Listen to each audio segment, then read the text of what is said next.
Hi, I'm Liz. This is my crib in Chicago. Welcome. I'm a photographer and new mother, and today we're going to be looking at some of my favorite pieces. So I love jeans and I love black, but I do really love color too, and when I want to have fun I wear pink.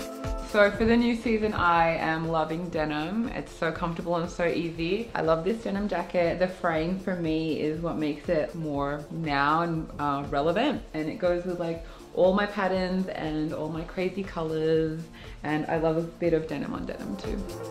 I love a slip dress.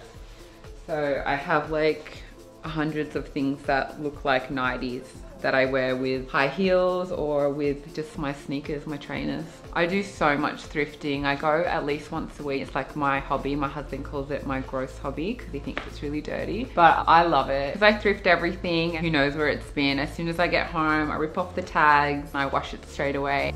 I do so much laundry now, like that's part of my mother's life. I use Method, which is like hyperallergenic. It's really good on the fabrics for my baby's skin, and that's the most important thing for me.